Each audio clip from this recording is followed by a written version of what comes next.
মাছ মাংস কিন্তু সবসময় খেতে একদমই ভালো লাগে না, মুখে অরুচি চলে আসে। আর তখন কিন্তু সবজি খেতে ভীষণ ভালো লাগে, কিন্তু সবজিটাও কিন্তু আবার সবসময় একরকম করে খেতে একদম ভালো লাগে না। পটলটা নর্মালি আমরা ভাজি কিংবা মাছের পাতলা ঝোল করেই রান্না করি, তবে আজকে আমি মাছের পাতলা ঝোলও করব না বা আমি ভাজিও করব না, ভিন্নধর্মী আমি একটা রেসিপি তৈরি করেছিলাম। আর এটি খেয়ে সবাই এত প্রশংসা করেছে আর এত ভালো লেগেছিল আমার কাছে রেসিপিটা, ভাবলাম যে আপনাদের সাথেও একটু শেয়ার করি। তো আমি এখানে হাফ কেজি পরিমাণ পটল নিয়েছি আর একটা ছুরি দিয়ে পটলের উপরে পাতলা আবরণটা ফেলে দিয়েছি, কিন্তু পটলের খোসাটাকে আমি ফেলে দিচ্ছি না। তো মাঝখান থেকে এবার আমি এভাবে করে এটাকে দুভাগ করে কেটে নিব। আপনারা চাইলে কিন্তু এটাকে একটু ছোট করেও কেটে নিতে পারেন, তবে যদি এইভাবে করে কাটেন তাহলে রেসিপিটা দেখতে কিন্তু সুন্দর লাগবে। কথায় আছে আগে দর্শন দাঁড়ি পরে গুণ বিচারি, তাই দেখার সৌন্দর্যের জন্য আমি এভাবে দুটুকরো করে কেটে নিয়েছি। তো এবারে পটলগুলোকে ভালো করে একটু ধুয়ে নিতে হবে, পটলগুলোর গায়ে যাতে কোনো রকম ময়লা না থাকে। অনেকেই পটলটাকে কাটার আগে ধুয়ে নেন, কিন্তু এই রেসিপি করার সময় পটলটাকে চামড়াটা ছাড়িয়ে তারপরে ভালো করে ধুয়ে নিতে হবে। এবার একটা ব্লেন্ডার জারের মধ্যে আমি নিয়েছি 3 টেবিল চামচ পরিমাণ হলুদ সরিষা, আর নিয়েছি এখানে 2 টেবিল চামচ পরিমাণ পোস্তটাকে আমি ভালো করে ধুয়ে পানিতে কিছুক্ষণ ভিজিয়ে রেখেছি, আর সেই পানি সহ পোস্তটা দিয়ে দিয়েছি।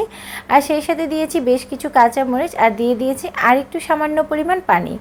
এবারে পানি দিয়ে কাঁচামরিচ, পোস্ত আর সরিষাটাকে ব্লেন্ড করে নিয়েছি, খুব মিহি একটা পেস্ট করেছি। এবার এগুলোকে আমি একটা সাইডে রেখে দিয়ে আমি এখানে একটা টিফিন বক্স নিয়েছি, সেটার মধ্যে আমি দিয়ে দিচ্ছি কেটে রাখা পটলগুলো। টিফিন বক্স কিংবা পুডিংয়ের বাটিতেই কিন্তু এই রেসিপিটা বেশি ভালো হয়। তো এবার আমি এর মধ্যে দিয়ে দিয়েছি সরিষা আর পোস্তর পেস্ট, সেই সাথে দিয়ে দিয়েছি লবণ, আর এখন দিয়ে দিব হলুদ গুঁড়ো। যদিও এর মধ্যে লাল মরিচের গুঁড়োটা আসলে না দেওয়া ভালো, তবে কালারটা একটু সুন্দর আনার জন্য দিয়ে দিয়েছি কিছুটা লাল মরিচের গুঁড়ো। আর এখন দিয়ে দিয়েছি এর মধ্যে বেশ কিছুটা সরিষার তেল। আর আমি দিয়ে দিব এখানে কিছু আস্ত কাঁচামরিচ, কারণ এটার মধ্যে যখন কাঁচামরিচটা দিব তখন হওয়ার পরে কিন্তু এই কাঁচামরিচটা খেতে ভীষণ ভালো লাগে। তো এবার আমি খুব ভালো করে বক্সের মধ্যে সবগুলো উপকরণকে একসাথে মেখে নিয়েছি। তো আপনারাও কিন্তু এভাবে বক্সের মধ্যে সবগুলো উপকরণ একসাথে মেখে নেবেন, আর পটলের প্রতিটা গায়ে যাতে মশলা লাগে সেদিকে খেয়াল রাখবেন। হাতের মশলাগুলোকে সামান্য কিছুটা পানি দিয়ে ধুয়ে আমি এর মধ্যে দিয়ে দিয়েছি, আর এবার একটা ঢাকনা দিয়ে বন্ধ করে আমি এটাকে ভাপে দিয়ে দিয়েছি। আমরা যেভাবে নর্মালি পুডিং ভাপে দিই সেইভাবে আমি একটা স্ট্যান্ডের উপরে এই বক্সটাকে দিয়ে পানি দিয়ে ভাপে দিয়েছি। আর প্রায় 15 থেকে 20 মিনিট পর্যন্ত আমি এটাকে রান্না করেছি, মানে ভাপ দিয়েছি। আর 15-20 মিনিট পর দেখতে পাচ্ছেন এটা কিন্তু একদমই রেডি হয়ে গিয়েছে। পটলটা কিন্তু খুব ভালো সিদ্ধ হয়েছে আর কালারটাও খুব সুন্দর এসেছে। আমরা যেরকম সরিষা ইলিশ তৈরি করি ভাপে, ঠিক তেমনভাবেই কিন্তু তৈরি করেছি। আর এখন একটু আপনাদেরকে খেয়ে দেখাচ্ছি।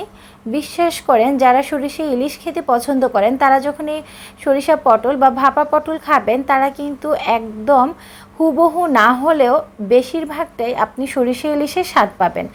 আমার কাছে তো গরম ভাতের সাথে খেতে এটা এত বেশি মজা লেগেছে যেটা বলার বাহিরে। পটলটা যেমন নরম হয়েছে তেমনি কিন্তু সরিষা এবং পোস্তর আলাদা একটা স্বাদ আসছে। যখন মাছ মাংস খেতে খেতে একদম একঘেয়েমি চলে আসবে, কোনো কিছু খেতে একদমই ভালো লাগবে না, তখন চাইলে কিন্তু এরকম ভাপা পটল খেতে পারেন। তো এটাকে আপনারা সরিষা পোস্ত পটলও বলতে পারেন বা ভাপা পটলও বলতে পারেন, তবে যে নামেই ডাকুন না কেন খেতে কিন্তু অসম্ভব মজার।